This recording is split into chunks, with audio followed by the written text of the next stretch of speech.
My name is Linda Harper. For years, I lived a life that looked perfect from the outside. A loving husband, a bright son, a cozy suburban home where laughter was supposed to echo through the halls. But behind the facade, something rotten was growing quietly, poisonously, until one day it exploded into a truth I never wanted to face.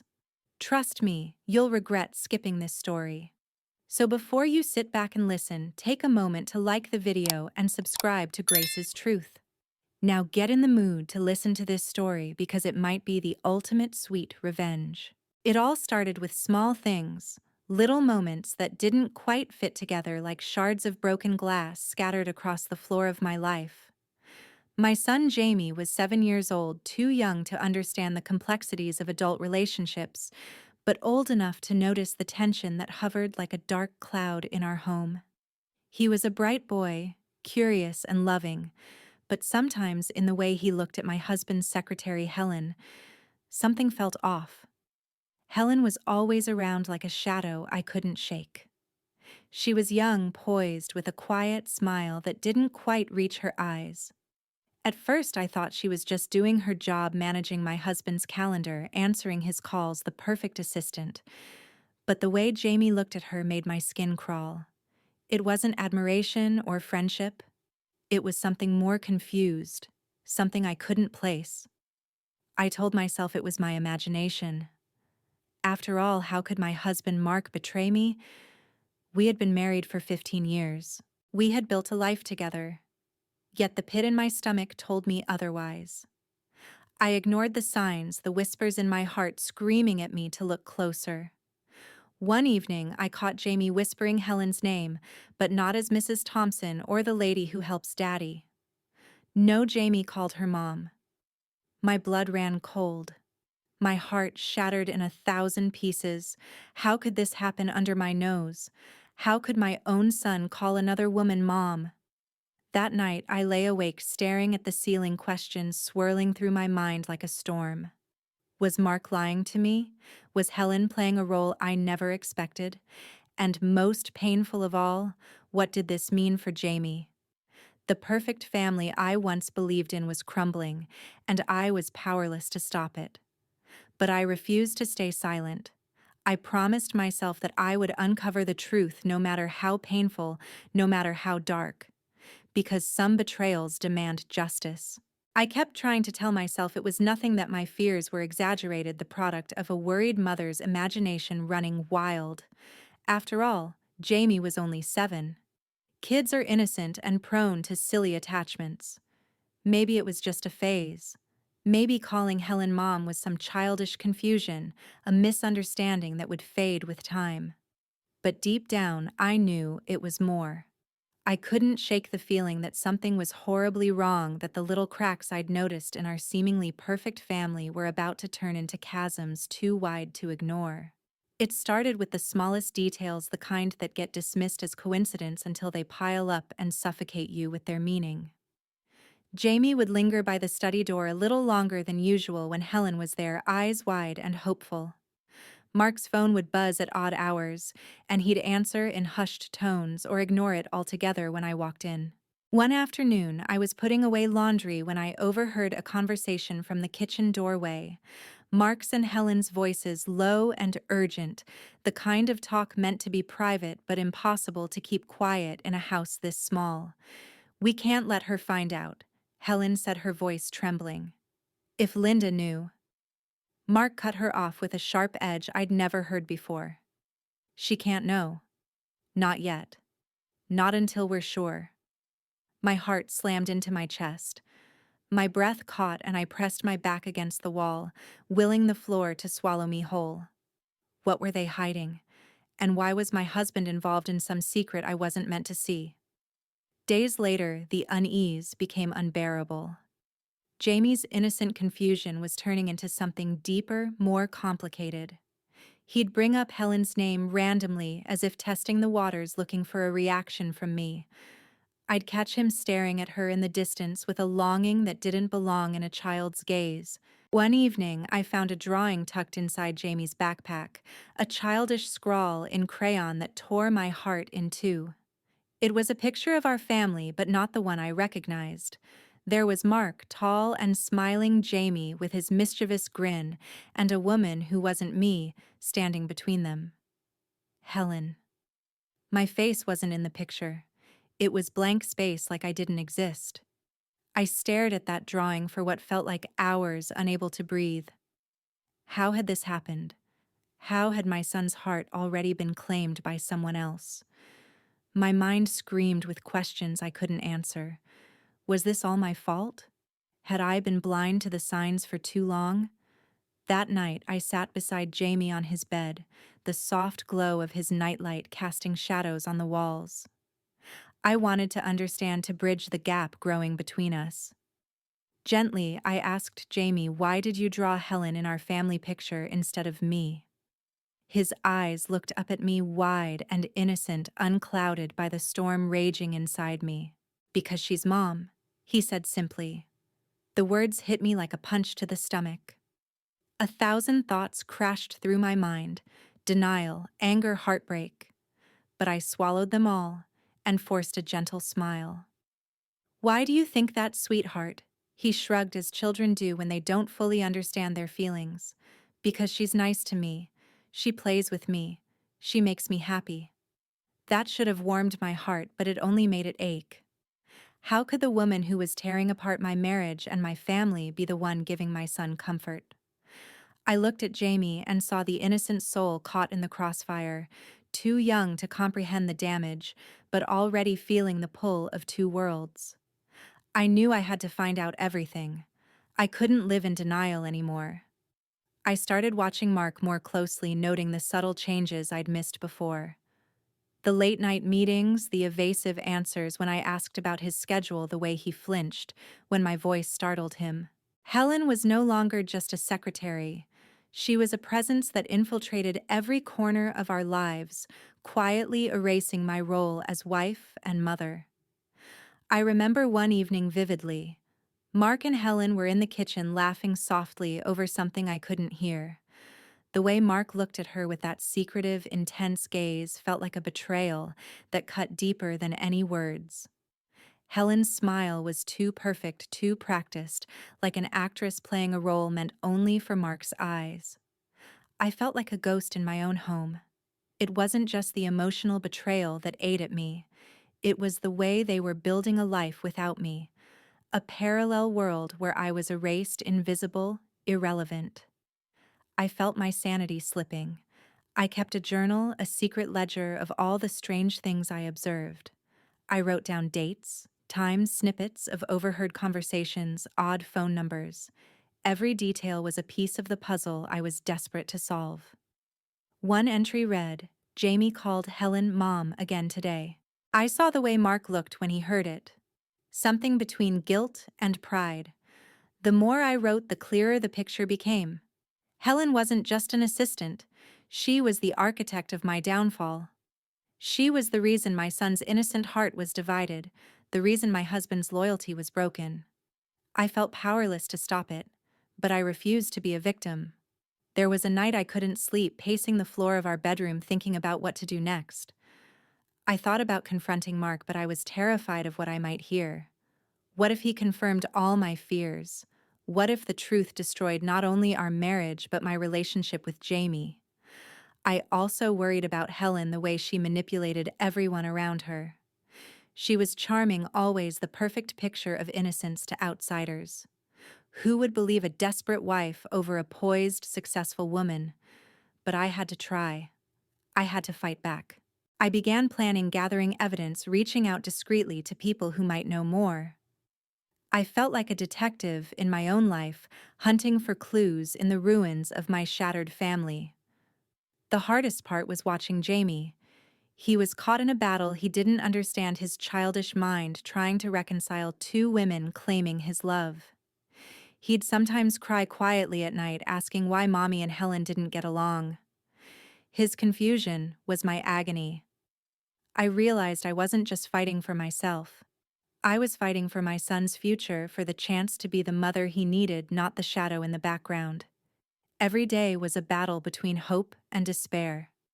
Between the love I still had for Mark and the hatred growing for the man who had betrayed me.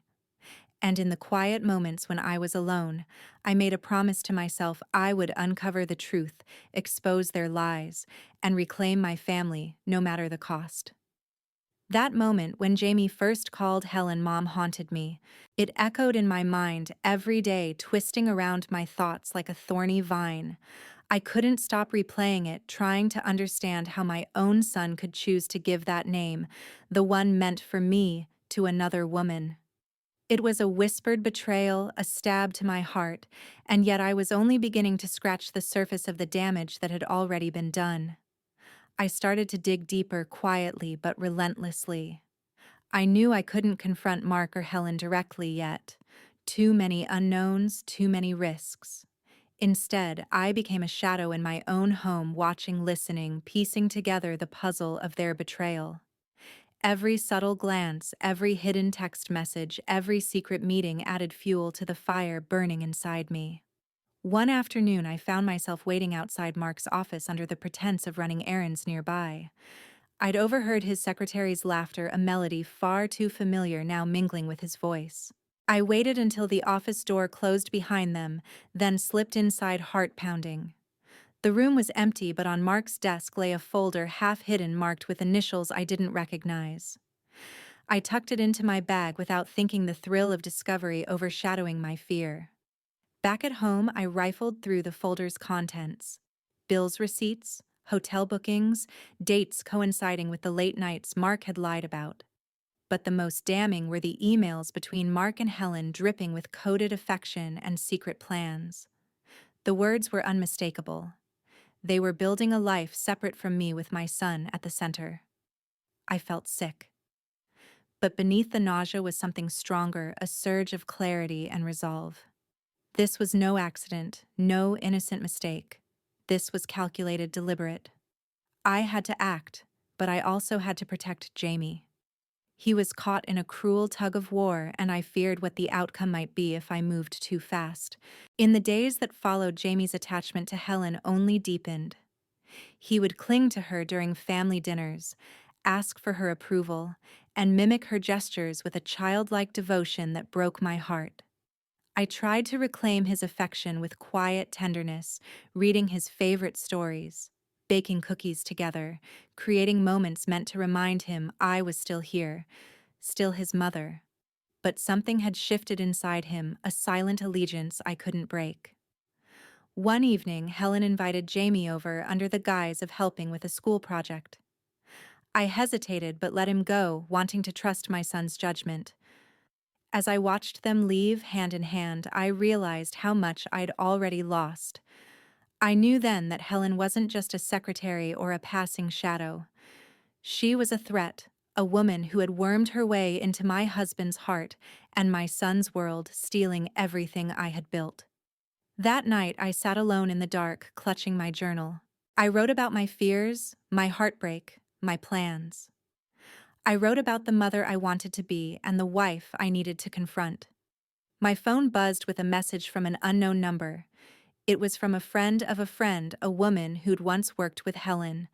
The message was brief, but loaded with promise. If you want to know what she's really like, meet me tomorrow. Hope flickered inside me. I wasn't alone. There was a way to bring the truth into the light. The next day, I met the woman at a quiet cafe. She told me stories I had only suspected: Helen's manipulations, her lies, the way she'd carefully dismantled other families before ours. Her words were a balm and a call to arms. I wasn't imagining things. Helen was dangerous. Armed with new knowledge and allies, I began to plan my next moves carefully. I couldn't just storm into their lives and demand answers. I needed undeniable proof, a way to protect Jamie from the fallout. Days turned into weeks, and the tension in our home grew unbearable. Mark became more distant, Helen more brazen. Jamie's innocent smile masked confusion and pain. But I refused to give up. One night after putting Jamie to bed, I confronted Mark. I showed him the emails, the folder, the proof I had collected. His reaction was cold, dismissive, a man who no longer cared about the woman he once promised to love. "You're making this into something it's not," he said. "Helen is part of my life now. So is Jamie."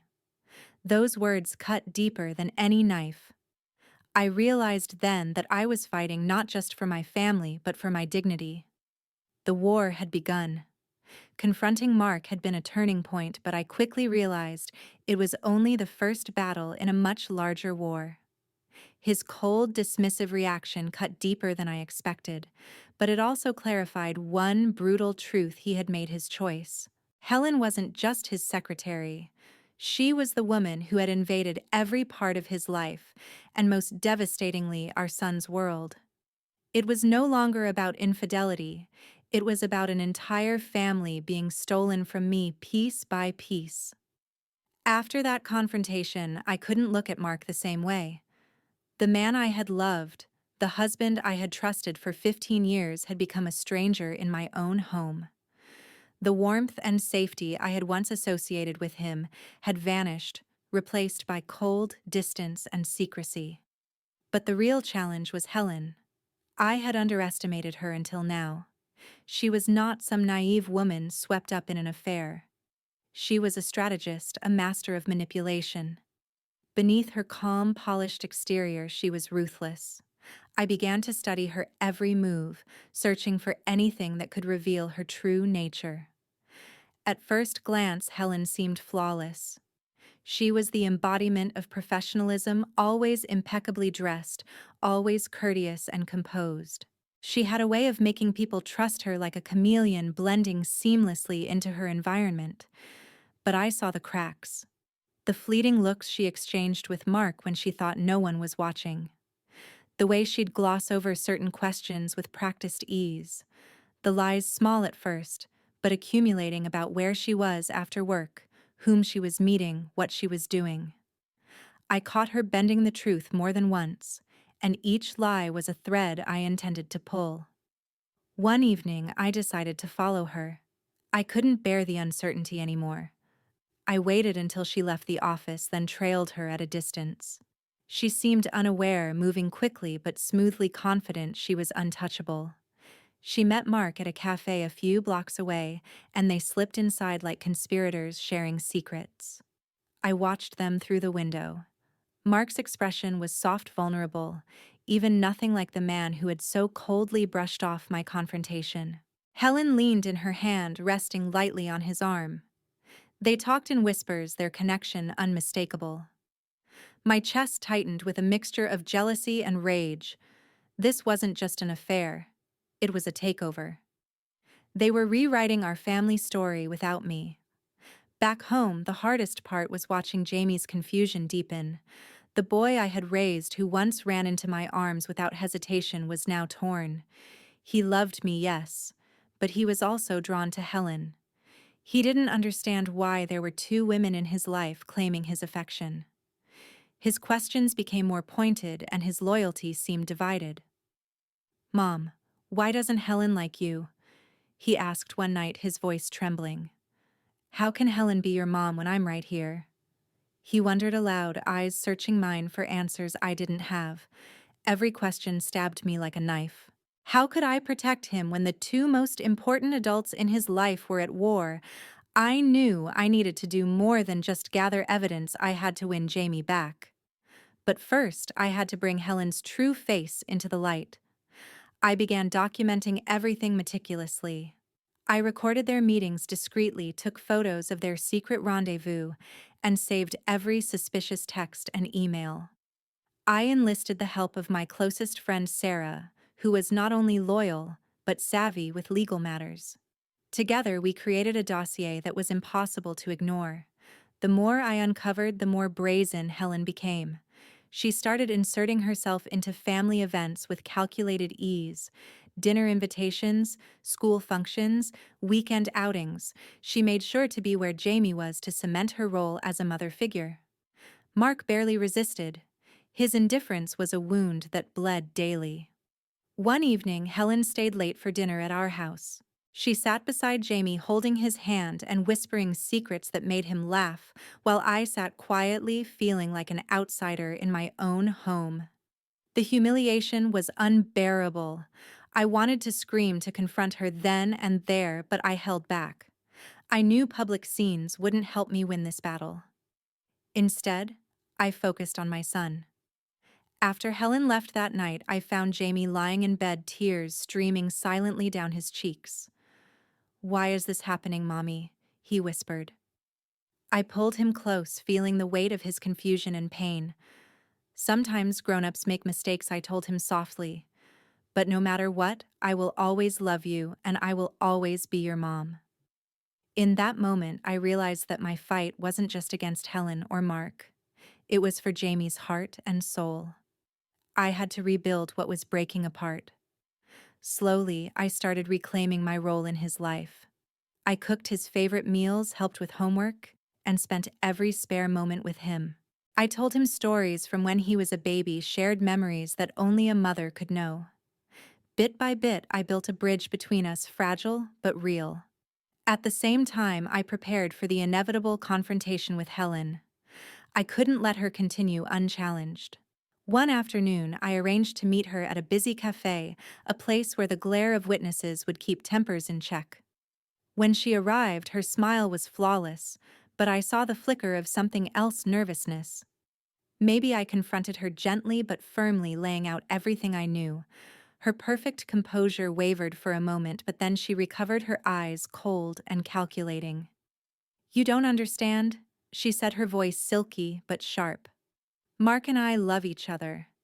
Jamie deserves a real family." I didn't back down. A real family doesn't tear a mother away from her child. The conversation ended without resolution, but it forced Helen out of the shadows and into the light. Our private war was now public.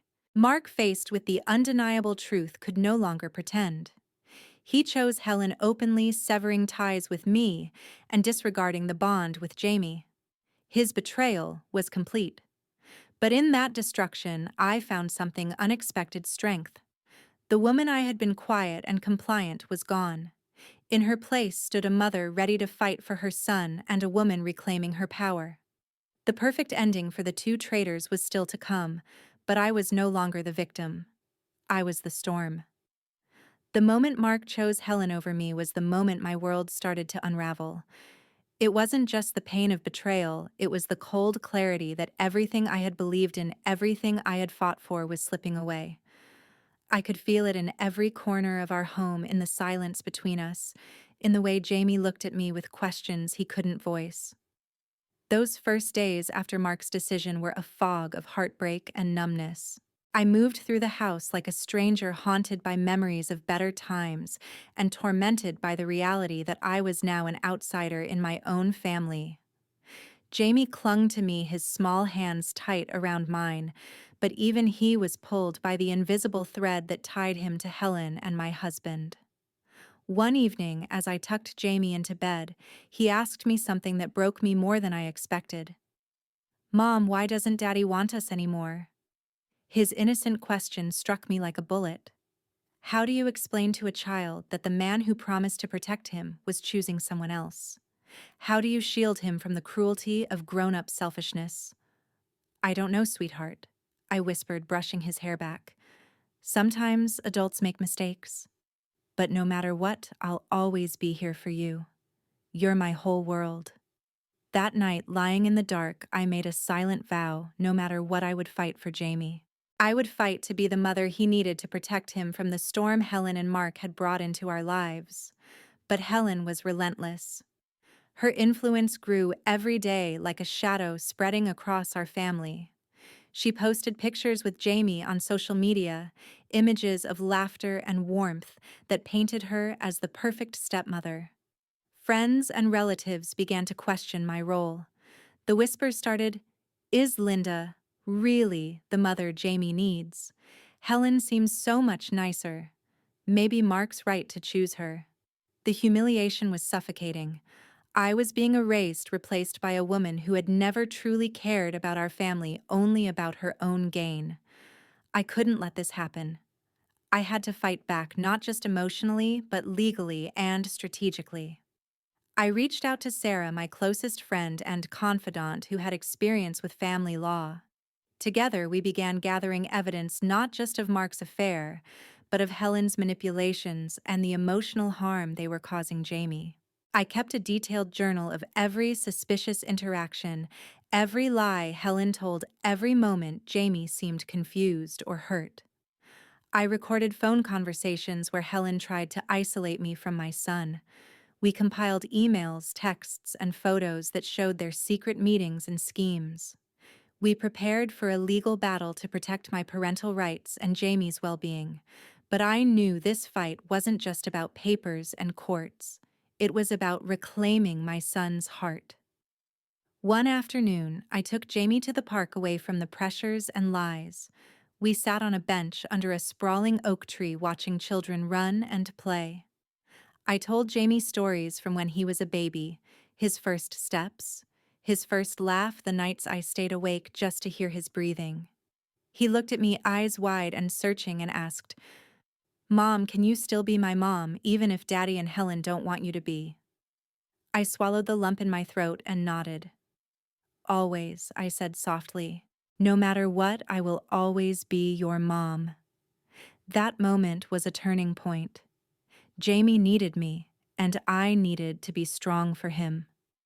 Meanwhile, Helen's carefully constructed facade began to crack.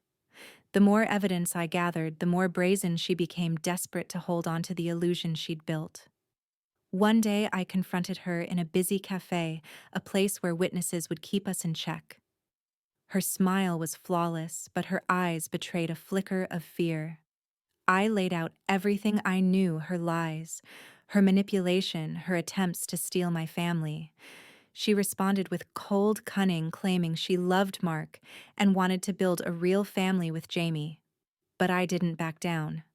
I told her the truth. A family built on lies and betrayal was a house of cards waiting to collapse. That confrontation was only the beginning. Mark, faced with undeniable proof, could no longer hide behind excuses. He chose Helen, openly severing ties with me and disregarding the bond with Jamie. His betrayal was complete. But in that destruction, I found an unexpected strength. The woman I was before, quiet, compliant, was gone. In her place stood a mother ready to fight for her son, and a woman reclaiming her power. I started rebuilding our lives. Jamie and I found small moments of joy, quiet dinners, bedtime stories, laughter that was soft but real. The scars of betrayal remained, but our bond grew stronger with every passing day. We were rebuilding piece by piece, but the battle was far from over. Helen and Mark didn't give up easily. Their attempts to isolate me intensified, and the legal battle loomed ahead. I braced myself for the fight to come, knowing that the perfect ending for two traitors was still on the horizon and that I would be the one to deliver it. The days following the confrontation felt like walking through a storm that never quite broke. Mark's decision to openly side with Helen didn't just sever our marriage, it sent shockwaves through every part of my life. I was no longer just a betrayed wife, I was a mother fighting for the future of my son, and that responsibility consumed me. The legal battle we faced was daunting. I knew Helen and Mark wouldn't give up without a fight, and they had resources and cunning on their side. But I was armed with truth evidence, and a fierce determination that came from deep within. Sarah became my anchor during this time. She helped me navigate the complex world of custody laws and parental rights. Together, we assembled the documentation that laid bare the manipulations and deceptions I'd witnessed: messages, photos, recorded, conversations, all painting a clear picture of Helen's attempts to insert herself into Jamie's life as a replacement mother. The hardest part wasn't the legal paperwork or the court dates. It was protecting Jamie from the emotional turmoil. He was too young to understand the complexities, but not too young to feel the tension tearing our family apart. One afternoon after school, Jamie came to me with a crumpled drawing. It was a family portrait, and this time, he had drawn me back in. I saw the tentative smile he gave me when he handed it over, a silent plea for reassurance. I held him close and whispered, "I'm right here, Jamie. Always." Slowly, I rebuilt our bond through small, everyday moments, helping with homework, baking his favorite cookies, reading bedtime stories with exaggerated voices.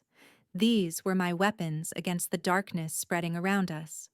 Meanwhile, Helen's attempts to manipulate social perception grew bolder.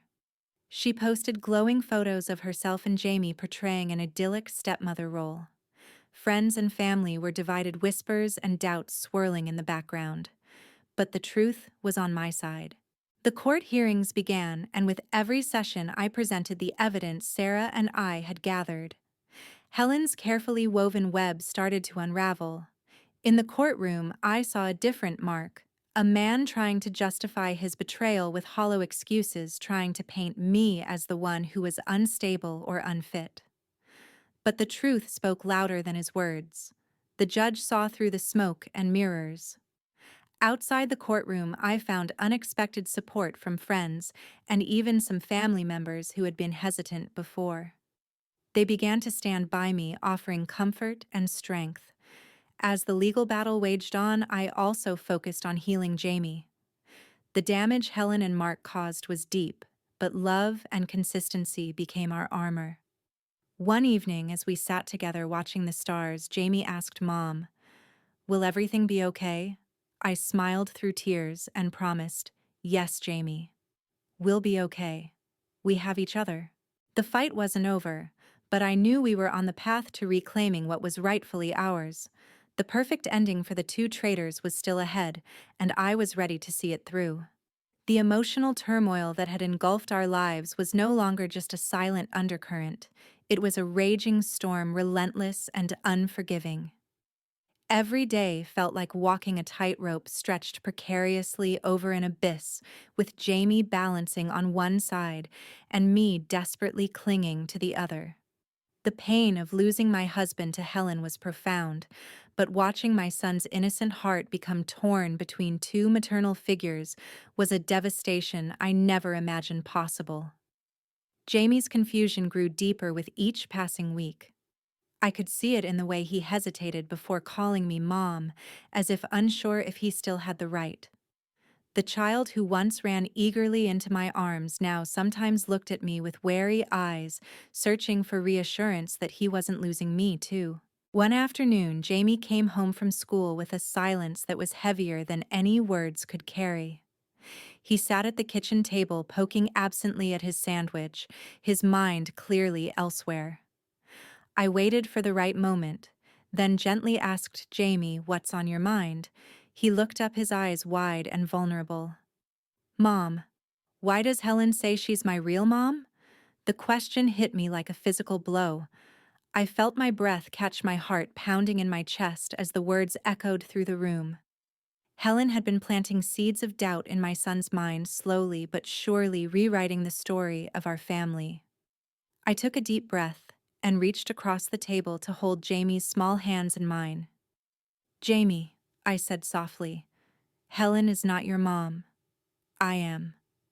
I have been here since the day you were born. I have loved you every single day, even when things got hard." He looked down at our joined hands, then back into my eyes, searching for certainty. "But Daddy and Helen say they love me too." I nodded slowly, swallowing the lump forming in my throat. Sometimes people say things that aren't true, or they say things to get what they want. But love isn't just words. It's about being there for you, taking care of you, protecting you, and loving you no matter what. Jamie's brow furrowed confusion, mixing with sadness. "I don't understand." "It's okay," I reassured him. "I'm here, and I will always be here. You don't have to understand everything right now. Just know that my love for you is real, and I will never stop fighting for you." That night, as I tucked him into bed, I held him close and made a silent vow. No matter how difficult, no matter how many battles lay ahead, I would do everything in my power to restore his trust and bring him back to me. But it wasn't just Jamie's heart I needed to win. It was the war outside our home that threatened to isolate us. Helen's influence had spread beyond Mark and Jamie. She was expertly weaving a web of manipulation, turning friends and family against me with whispers, half-truths, and subtle insinuations. I became the outsider, the woman who had supposedly lost her grip on reality, the jealous wife who was destroying a happy family. The isolation was suffocating. Invitations stopped coming. People who once smiled warmly now avoided my gaze. I heard quiet conversations stop when I entered the room. The world I had built was crumbling and I was left standing in the rubble. But I refused to be silenced or defeated. I clung to the few who stood firmly by my side, Sarah, my loyal friend and legal ally, who helped me navigate the overwhelming paperwork and court proceedings. A handful of close friends who offered me refuge and strength when I felt weakest. Their unwavering support became my lifeline. They reminded me I was not alone, that truth and love could still prevail. The courtroom became the stage for our painful battle. Helen and Mark put on their act of innocence and righteousness, spinning stories meant to paint me as unstable and unfit. But the evidence Sarah and I presented was damning. Emails, texts, recordings, all revealing Helen's manipulative schemes and Mark's betrayal. The judge's piercing questions exposed cracks in their carefully constructed facades. Helen's polished smile faltered under scrutiny. Mark's excuses grew hollow. Outside the courtroom, I found solace in the small victories, moments when Jamie smiled without hesitation, when he called me Mom with genuine warmth, when our bond felt unbreakable, despite the chaos around us. One afternoon, I took Jamie to a quiet lakeside park, a place away from prying eyes and whispered judgments. We skipped stones on the water's surface, watching the ripples spread and fade, much like the pain I hoped would someday heal. I told Jamie stories of resilience and hope, of people who had faced impossible odds and emerged stronger. I wanted him to understand that no matter how dark things seemed, there was always light on the horizon. As the sun dipped below the horizon, Jamie looked up at me with those big, trusting eyes and whispered, "I love you, Mom." Tears filled my eyes. In that moment, all the pain, the betrayal, the loneliness, they melted away. What mattered was the love between us, unbreakable and fierce. The battle was far from over, but I was no longer afraid. I had reclaimed my strength, my dignity, and most importantly, my son's heart. The perfect ending for the two traitors was still ahead, and I was ready to see it through. As the dust of the courtroom battle settled just enough for me to catch a breath, I realized something crucial. This fight wasn't just about exposing Helen and Mark, or even about legal victories. It was about reclaiming my life, my dignity, my peace, and most importantly, my son's trust and happiness.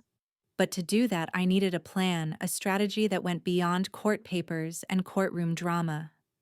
I needed to take back control in a way they never saw coming. For weeks, I sat with Sarah and my closest friends, mapping out every angle, every possible move. We knew Helen would keep fighting, and Mark, despite his betrayals, was still a powerful influence. But they underestimated the strength I'd found in myself, the fierce, quiet power of a mother who refuses to lose her child. My plan began with Jamie. He was the heart of everything. I couldn't just win this war on paper. I had to win his heart. The betrayal had torn a hole in his world, and I had to fill it with love, patience, and consistency. I started by creating new rituals for us, simple, sacred moments where the outside chaos couldn't reach. Sunday mornings became our time, pancakes, cartoons, and long talks about everything and nothing.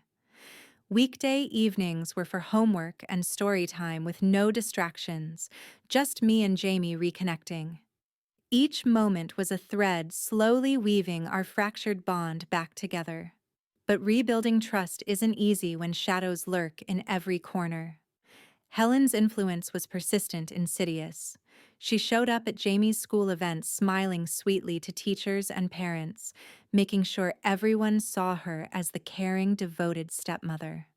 She sent him gifts, carefully chosen toys and books that subtly replaced the ones I'd given. I watched helplessly as Jamie sometimes looked at me, and then at the gift's confusion flashing in his eyes. One afternoon after picking him up from school, Jamie said quietly, "Mom Helen says she loves me more than anyone else." I stopped the car and looked at him with everything I had. "Jamie, no one can love you like I do. Helen's words don't change that." "But why does Daddy listen to her more than to me or you?" he asked, his voice small and broken. That question broke me inside. How do you explain the betrayal of a father to a child who only wants love and security? I took a deep breath and said, "Sometimes adults make choices that don't make sense. But you have to remember, Jamie, you are loved more than words can say. By me always." I knew the journey ahead would be long. Jamie's heart was pulled in different directions, and it was my job to make sure he knew where his true home was. Beyond Jamie, I knew I had to dismantle Helen's carefully built image. Her public persona was a weapon, and if left unchallenged, it would swallow me whole. Sarah and I began reaching out to those who mattered: family members, friends, and even a few colleagues who had been hesitant or silent before. We shared the truth gently but firmly, giving them the evidence and letting the facts speak for themselves. Slowly, loyalties shifted. People started seeing Helen's manipulations for what they were. It was a quiet revolution. Then came the moment I had prepared for: a direct, undeniable confrontation, designed not just to expose, but to break the spell Helen had cast. I invited Helen to meet me at a neutral location, a bustling cafe, where our conversation would be witnessed, recorded, and impossible to deny. I wasn't there to argue or beg. I was there to show her that I was no longer afraid.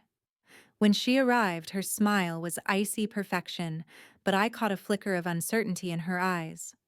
I laid out everything: the emails, the lies, the ways she'd tried to rewrite our family's story. Her facade cracked ever so slightly. "You don't understand," she said, voice low and venomous. "Mark and I love each other. Jamie deserves a real family." I met her gaze steadily. "A family built on lies and betrayal isn't real. It's a prison." The confrontation was electric, raw, and necessary. It didn't resolve everything, but it forced Helen out of the shadows and into the light. Mark was next. Faced with the undeniable truth, he tried to justify his choices to defend the woman who had stolen our lives. But his words fell flat empty. His betrayal was complete, and the consequences were beginning to catch up with him. At home, I focused on Jamie. Every smile, every mom he uttered with love was a victory. We rebuilt our world with patience and care, one moment at a time. Through all the pain, all the heartbreak, I discovered strength I never knew I had: the power to fight, to heal, and to reclaim what was mine. The perfect ending for Two Traitors was still on the horizon, but this time I held the pen. By the time I reached this point, I knew that I was no longer the quiet woman who had silently endured betrayal. I was a mother, a warrior, a force fueled by the pain of losing the family I loved, and the fierce determination to take it back, no matter the cost. After the confrontation with Helen, things began to change. Slowly but unmistakably, the walls of their secret world were cracking, and the alliances that had seemed unbreakable were starting to falter. But the battle was far from over.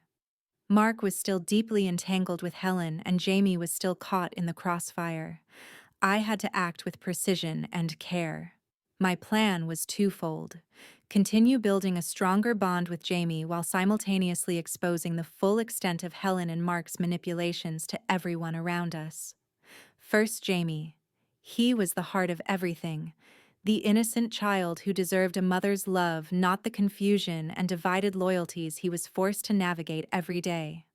I devoted every spare moment to him, helping with schoolwork, listening to his hopes and fears, creating a safe space where he could be just a child again. One rainy Saturday morning, I brought Jamie to the small bookstore he loved, a cozy place filled with shelves of stories and possibilities. We wandered through aisles, picking out books to read together. I could see the light returning to his eyes, the boy who had been lost in the shadows beginning to reemerge. As we sat curled up on the faded couch in the corner, reading about brave heroes and magical lands, Jamie's head rested on my shoulder. For a moment, the world outside that room faded away, and all that mattered was the bond we were rebuilding page by page. But the cracks weren't just healing in my son's heart, they were spreading wider in Helen's carefully constructed world. With Sarah's help, I continued to gather evidence, not just the obvious emails and texts, but the subtle, insidious ways Helen had tried to isolate me from Jamie and our community. She had manipulated friends, spread rumors, and even contacted Jamie's teachers with false stories designed to discredit me. One afternoon, Sarah handed me a file thick with affidavits from neighbors' teachers and even former colleagues who had witnessed Helen's manipulative behavior firsthand. It was a damning testament to a woman who played the victim on the surface but pulled the strings behind the scenes with ruthless precision. Armed with this, I knew it was time to expand my circle of support. I reached out to family members who had been silent or uncertain, sharing the full story and the evidence we'd collected. Some were shocked, others angry, but most were grateful to finally understand the truth. Slowly, the tide was turning.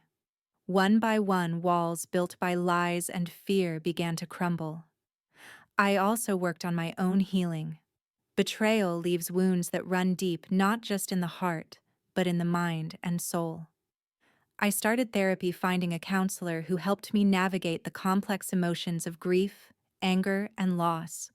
It wasn't an easy journey, but it was necessary. Every session helped me reclaim pieces of myself that Helen and Mark had tried to erase. The legal battles intensified. Court dates stretched on, with Helen and Mark fighting tooth and nail to maintain their grip on Jamie and the image they had cultivated. But the truth was relentless. During one hearing, I presented a timeline of their deception, the secret meetings the lies told to me and to Jamie, the manipulation of people around us. The judge listened intently, visibly disturbed by the extent of the betrayal. For the first time, I saw real cracks in their defense. Outside the courtroom, my friends and family offered a shield of support, attending hearings, helping with Jamie, and standing by me when the world felt heavy. Despite the stress and heartache, Jamie and I found moments of peace. One evening, after a long day of court proceedings, Jamie and I sat on the porch, swing the warm summer air wrapping around us. He leaned into me and said quietly, "Mom, I'm glad you didn't give up on me." Tears welled in my eyes as I held him close. "I'll never give up on you, Jamie. You're my whole world." That night, as I watched him sleep, I knew that no matter what the future held, we had already won the most important battle. Our bond was unbreakable. But there was one final step I needed to take. I couldn't just wait for justice. I had to deliver a reckoning that would stop Helen and Mark from hurting us ever again. With Sarah and a trusted private investigator, I gathered the last pieces of evidence, the proof of Helen's financial manipulations, the deceitful plans to remove me completely from Jamie's life, and Mark's willful blindness to the damage he'd caused. The day I presented this to the court was the day I felt the full weight of my journey. Standing there, voice steady despite the tremors inside, I laid bare the truth in front of everyone: friends, family, strangers, and, most importantly, my son. Helen's expression faltered and Mark's eyes darted nervously. The walls closed in on them and their facade crumbled under the weight of undeniable evidence. The judge ruled in my favor, granting me full custody of Jamie and ordering restrictions that would keep Helen at a distance. It was the justice I had fought for, the perfect ending for two traitors who had tried to steal everything from me. Walking out of the courtroom, Jamie's hand in mine, I felt a surge of hope and relief. The nightmare was ending and a new chapter was beginning, one filled with love, healing, and the promise of a future reclaimed. Together, we would rebuild. The courtroom's heavy doors closed behind us with a finality that still echoes in my mind. Jamie squeezed my hand tightly, his small fingers clinging to mine as if to anchor us both to the reality that after everything we were finally free. I looked down at him, at the child who had endured so much confusion and heartbreak, and I felt a profound sense of responsibility and fierce protectiveness. This victory was more than just legal, it was a reclamation of our lives, our future. Yet even with the judge's ruling granting me full custody and limiting Helen's contact, I knew the road ahead wouldn't be smooth. Helen and Mark's betrayal had left scars that wouldn't fade overnight, and rebuilding Jamie's trust in me and his sense of safety would take time and unwavering patience. The first few days after the ruling were surreal. There was a cautious peace in our home, a silence that was heavy with relief, but also uncertainty. Jamie was quiet, his emotions a swirling mix of relief, confusion, and lingering fear. He wasn't sure how to process the change, and I knew I needed to be the steady presence he could rely on. I made a promise to myself to rebuild our lives gently but deliberately. The small things, the morning hugs, bedtime stories, quiet walks in the park became sacred rituals. I wanted Jamie to feel deep in his bones that he was loved beyond measure, and that I was his unwavering protector. One evening, as we sat on the porch swing watching the stars emerge, Jamie turned to me and said softly, "Mom, do you think things will ever be normal again?" I looked at him, the boy I had fought so hard for, and smiled gently. "Maybe not the same as before, sweetheart, but we'll make a new normal one filled with love, trust, and happiness." He nodded, resting his head on my shoulder. In that moment, all the pain and struggle felt worth it. Outside, the home life continued to shift. Helen, now legally barred from contact, began to fade from our lives. Mark, faced with the consequences of his choices, retreated into silence and regret. Though the wounds they caused would never fully disappear, the power they held over us was broken. I focused on healing not just Jamie's wounds but my own. Therapy sessions helped me process the betrayal and rebuild my sense of self. I found strength in friendships renewed and new passions discovered. Slowly, I reclaimed the woman I had been before the darkness settled in. Yet the experience left me changed, more cautious, but also more fiercely determined. I vowed never to let anyone take away my happiness or my family again. As weeks turned to months, Jamie blossomed. His laughter returned bright and clear like sunshine after a storm. We created new memories, picnics in the park, art projects at home, and quiet nights filled with books and dreams. One afternoon, as Jamie presented me with a handmade card, he smiled shyly and said, "Thank you for never giving up on me." Tears filled my eyes. "I will always be here for you, Jamie, no matter what." Looking back on the journey, the pain, the betrayal, the fight, I understood that the perfect ending wasn't just about revenge or justice. It was about survival, love, and the unbreakable bond between a mother and her child. And that bond would carry us forward into a future we would build together, stronger than ever. The healing process continued in waves, some days filled with quiet joy, others shadowed by lingering pain.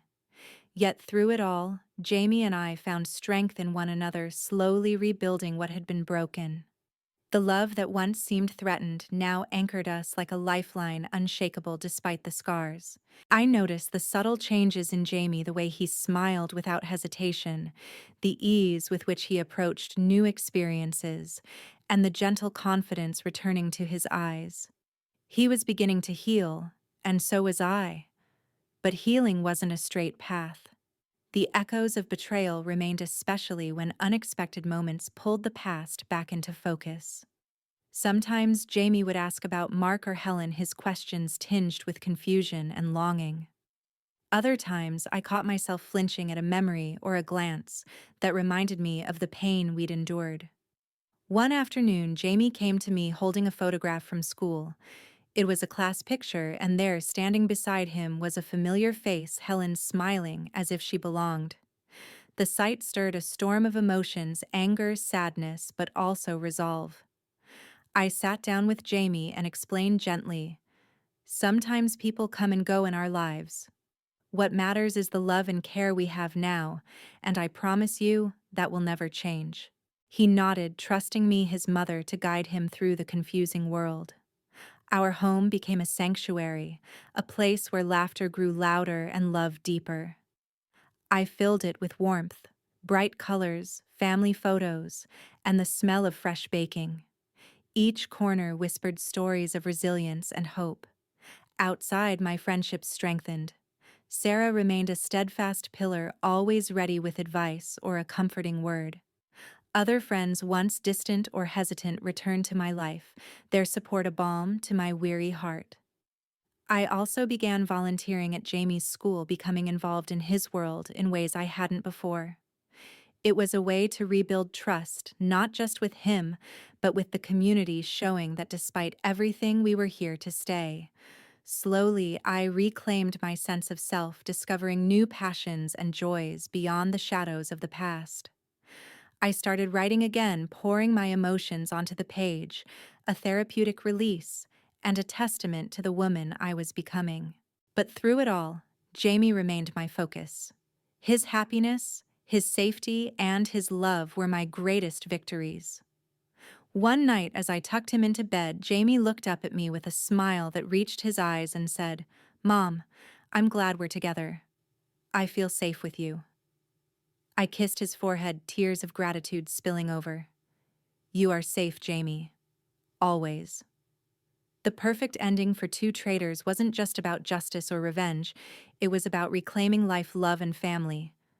And in that moment, I knew we had done just that. After the court's ruling finally delivered justice, a fragile calm settled over my life. It felt almost surreal to walk out of the courtroom holding Jamie's hand, no longer as a woman crushed by betrayal, but as a mother fighting fiercely for her child's future. Yet beneath the surface, I knew the hardest work was just beginning, not the legal battles, but the slow, painstaking process of healing the wounds that Helen and Mark had inflicted on my son's heart and on mine. Our home, once filled with silent tension and shadows, began to breathe again. The walls seemed less oppressive, the air lighter. I worked to create a sanctuary for Jamie, a place where he could feel safe and loved without fear or confusion. But the scars were still there, etched deep into both of us, invisible yet undeniable. Jamie, though young, carried the weight of their betrayal more than I could have imagined. Nights were often restless. He would wake in the dark, calling softly for me, his voice trembling with fears he didn't fully understand. Sometimes, as I held him close in the quiet darkness, I could feel the tremors of anxiety ripple through his small body. My heart broke anew each time, knowing that the innocence stolen from him couldn't be restored overnight. He began asking questions that caught me off guard, questions that revealed the complexity of his pain. "Mom, why doesn't Daddy come to see me anymore?" He would ask, his eyes wide and searching. I struggled for answers. How do you explain the choices of a man who has betrayed not only his wife, but his child? How do you tell a 7-year-old that the father who once promised to protect him now chose another woman? The questions were piercing the silence between us heavy. One evening, as the rain tapped gently against the window, Jamie and I sat at the kitchen table, the soft light casting shadows on his small face. "Mom," he began hesitantly, "do you think Daddy still loves me?" I reached across and took his hand, squeezing gently. "Jamie, sometimes people make choices that are hard to understand, but what I want you to know is that I love you with all my heart, and that love will never change." He looked at me, his eyes shimmering with unshed tears, and nodded slowly. "I love you too, Mom." That moment was a small victory, a beacon of hope in the murky aftermath of our ordeal.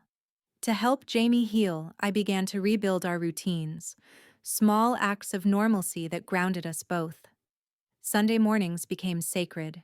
We'd wake early and make pancakes together, the kitchen filled with laughter and the smell of syrup. Weeknights were for stories, sometimes silly, sometimes adventurous, always with me reading to him in our cozy living room. These moments were my way of stitching the fabric of our family back together one thread at a time. But healing Jamie was only part of the journey. I realized I also had to confront my own pain, the deep wounds left by betrayal.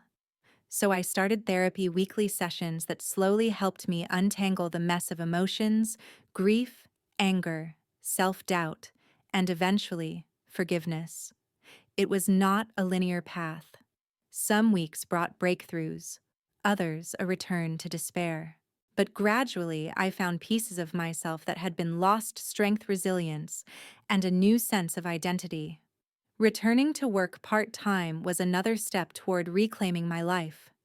The office became a place where I could rediscover passions outside motherhood and betrayal, a space to breathe and grow. Colleagues welcomed me back warmly, some offering encouragement, others simply treating me like a person rather than a victim. These small gestures meant the world. Outside of work, friendships that had frayed during the crisis began to mend. Sarah remained my steadfast ally, her unwavering support a constant source of strength. Other friends, once distant or unsure, stepped back into my life, their presence a reminder that I wasn't alone in this. However, the journey of healing was far from straightforward. There were days when the pain surged anew, when a memory caught me off guard or a sideways glance reminded me of what I'd lost. Those were the moments I struggled most, when the past threatened to drag me under. One afternoon, Jamie brought home a drawing from school that made my heart swell with a mixture of pride and bittersweet emotion. It was a family portrait, imperfect, but genuine. There we were, Jamie and me holding hands beneath a bright, shining sun. I was there, fully present, the mother reclaiming her place. He beamed with pride as he handed me the picture. "That's us, Mom. That's our family." I hugged him tightly, feeling the warmth of hope. In that moment, I knew we were no longer prisoners of betrayal or broken promises. We were a family, healing, growing, and moving forward. But the perfect ending for two traitors was never about revenge. It was about survival, the determination to love fiercely despite pain, to protect fiercely despite fear, and to rebuild fiercely despite loss. And with Jamie by my side, I was ready to face whatever the future held. The healing was gradual, often fragile, and at times painfully slow. Even after the court ruling had secured our future, the scars left by Helen and Mark's betrayal lingered in ways I hadn't anticipated. The battle for Jamie's heart and my own peace wasn't over. It was evolving into a long journey of rebuilding trust, learning to forgive, and redefining what family truly meant. Jamie, despite his young age, showed a remarkable strength. He was like a small sapling bent by fierce winds but determined to grow straight and strong. Some days I saw glimpses of the carefree boy he once was, the genuine laughter, the bright curiosity, the joy in simple moments. Yet other days, shadows crossed his face, hesitation when mentioning Mark, confusion in his eyes, moments when the weight of betrayal seemed too heavy for him to bear. One evening, as the golden light of the setting sun filtered through our living room window, Jamie and I sat together on the couch. He was quieter than usual, his small fingers fiddling with the hem of his shirt. Finally, he looked up at me with those wide, searching eyes and asked, "Mom, do you think Daddy will ever come back?" The question was like a knife twisting in my heart. How do you explain to a child that sometimes the people who are supposed to love you the most walk away without looking back? How do you soften the sting of abandonment without lying? I took a deep breath and chose my words with care. "Jamie, sometimes adults make choices that are hard to understand, and sometimes those choices hurt the people they love. But no matter what, I am here. I am not going anywhere. I love you more than anything, and that love will never change." He leaned his head against my shoulder, a quiet gesture of trust and comfort. In that moment, I felt the profound weight of our journey, the pain we had endured, and the resilience that was slowly healing us both. Beyond the emotional rebuilding at home, life began to find a new rhythm. The small victories became beacons of hope. Jamie's first solo performance in his school recital, the gleam of pride in his eyes as he took his bows. Our weekend trips to the local library where we'd spend hours exploring new worlds in books. The way his laughter once again filled our home light and unburdened. Friends and family, some who had been distant during the crisis, gradually returned, offering support and kindness that reminded me I wasn't alone. Sarah remained my steadfast rock, her unwavering presence a source of strength and guidance through the darkest moments. I also began to make peace with the past. Therapy sessions helped me untangle the complicated web of grief, anger, and betrayal. I learned that forgiveness was not about excusing the hurt caused by Helen and Mark, but about releasing the hold their actions had over my life. It was a gift I gave myself to heal and move forward without being chained to bitterness. Work became a sanctuary, where I rediscovered parts of myself I thought had been lost. I threw myself into projects with renewed passion, finding satisfaction and purpose beyond the roles of wife and mother. My colleagues welcomed me back warmly, treating me with respect and kindness that helped rebuild my confidence. Most importantly, I redefined what family meant. It was no longer about perfection or appearances. Family was love, trust, and resilience. It was about those who stand by you in your darkest hours and celebrate with you in your brightest moments. One afternoon, Jamie surprised me with a handmade card. It was simple, decorated with colorful drawings and a heartfelt message scrawled in his uneven handwriting. "Thank you for never giving up on me, Mom." Tears welled in my eyes as I pulled him close. In that embrace, I felt the culmination of our long and painful journey, the betrayal, the struggle, the healing, and the love that had carried us through. The perfect ending for two traitors was not about punishment or revenge.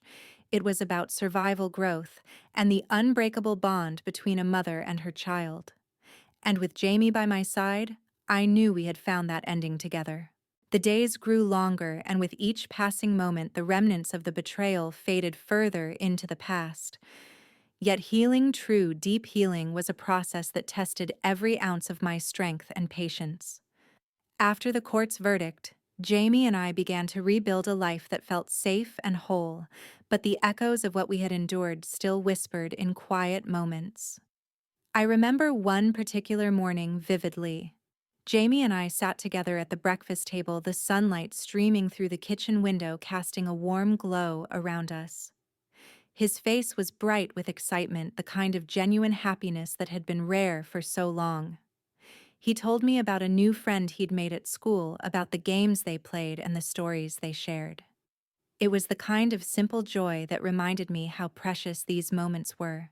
But as I watched him, a pang of sadness crept in, an awareness that his childhood had been stolen, that the innocence every child deserves had been tainted by betrayal and confusion. I reached across the table, taking his hand in mine, and promised silently that I would protect him with everything I had. The outside world was changing too. Helen's influence had been legally curtailed, but the scars she left on our community were still visible. Some whispered behind our backs, others avoided us entirely. It was a reminder that the battle was not just ours, it had touched everyone around us. I focused on creating new memories, new traditions that would define our family on our own terms. Weekends were for adventures, trips to the park, picnics by the lake, visits to museums where Jamie's eyes would light up with wonder. I wanted to fill his world with light and love to replace the shadows Helen had cast. Slowly, our home transformed from a place of pain into a sanctuary. I painted the walls in soft, comforting colors and filled the shelves with books and games. Every corner held a story of resilience and hope, a testament to the strength we had found. But healing wasn't just about Jamie. It was about me reclaiming my identity beyond betrayal and motherhood. I resumed hobbies I had abandoned, painting, writing, even yoga activities that nurtured my soul and helped me reconnect with myself. Each small step was a victory, a declaration that I was more than the sum of my pain. Therapy continued to be a vital part of my journey. Sitting in that quiet room, I confronted the tangled emotions that betrayal had left behind. I learned to forgive, not to forget or excuse, but to free myself from the chains of bitterness. Forgiveness was the key that unlocked my heart, allowing me to love Jamie fully and fearlessly. Friends who had stood by me became pillars of support, reminding me of my worth when I doubted it. Sarah, especially, was a constant presence, a reminder that even in darkness, light could be found. One evening, as Jamie and I prepared for bed, he looked up at me with those big, trusting eyes and said, "Mom, I'm happy now. I feel safe with you." Tears filled my eyes as I held him close. "You're safe, Jamie. Always." The perfect ending for Two Traitors was not about vengeance. It was about survival love and the unbreakable bond between mother and child. Our story, once shattered by betrayal, had become a testament to resilience. Together we had found peace. The day I had both feared and longed for finally arrived, not with fanfare or dramatic confrontations, but with a quiet, profound sense of closure. After everything, the betrayals, the sleepless nights, the endless battles, I found myself standing on the edge of a new beginning. A beginning not born of revenge or bitterness, but of survival healing and love. I woke that morning with a deep breath, the sunlight spilling softly through the curtains, casting gentle patterns across the room. Jamie was already awake, his small frame curled beneath a patchwork quilt, the peaceful rise and fall of his breathing, a balm to my restless heart. I sat beside him watching his eyelashes flutter as he dreamed a vivid reminder of the innocence I'd fought so hard to protect. In the kitchen, the aroma of fresh coffee mingled with the scent of pancakes, Jamie's favorite breakfast. The simple rituals we'd rebuilt were more precious than any grand gesture. Over our morning meal, Jamie's laughter bubbled freely, light and unburdened, filling the space that once held silence and pain. Watching him, I was flooded with a mixture of gratitude and sorrow. Gratitude for the boy he was becoming, resilient, joyful, and fiercely loving despite the shadows cast upon his childhood. And sorrow for the moments lost, for the innocence stolen by the betrayals of the past. Yet that sorrow was tempered by hope. Hope born from every small victory, every quiet smile, every mom spoken with love and certainty. After breakfast, we took a slow walk to the park, the fresh air crisp with the promise of spring. Jamie ran ahead, his laughter echoing against the blue sky, a sound I'd longed to hear again. I followed, savoring the sight of his carefree joy, the untainted happiness that now defined his days. We settled beneath an ancient oak tree, its sprawling branches offering shade and comfort. Jamie leaned against me, his warmth a reminder of all that was worth fighting for. As I looked at him, I reflected on the long journey we had traveled from the depths of betrayal to the fragile peace we now held. The past had tried to define us, to shatter us, but love had been stronger. Resilience had won. Later that day, as twilight settled over our neighborhood, I found myself alone with my thoughts. The journey hadn't been easy. There had been moments when despair threatened to consume me, when the pain of betrayal felt unbearable. But through it all, I discovered strength I never knew I possessed. Therapy had been a lifeline, an ongoing process of confronting grief, anger, and fear. I learned to forgive, not to absolve those who had hurt me, but to free myself from the prison of bitterness. Forgiveness was my path to peace. Returning to work rekindled parts of me I thought lost. I embraced my career with passion, finding purpose and independence. My friends, both old and new, became my support system, a reminder that I was never truly alone. Most importantly, I redefined what family meant. It was no longer about perfection or appearances. It was about love, trust, and the courage to rebuild from the ashes. One evening, Jamie surprised me with a handmade card decorated with bright colors and heartfelt words. "Thank you for never giving up on me, Mom." I held him close, tears streaming down my face. In that embrace, I felt the culmination of our journey, the pain, the fight, the healing, and the unbreakable bond between us. As night fell, we sat together beneath a sky full of stars, dreaming of the future. Jamie's peaceful face was a testament to everything we had overcome. The perfect ending for two traitors wasn't about destruction. It was about love, survival, and new beginnings. With Jamie by my side, I was ready to face whatever came next. Our story was far from over, but this chapter closed with hope, strength, and a promise to cherish every moment of the life we were rebuilding together.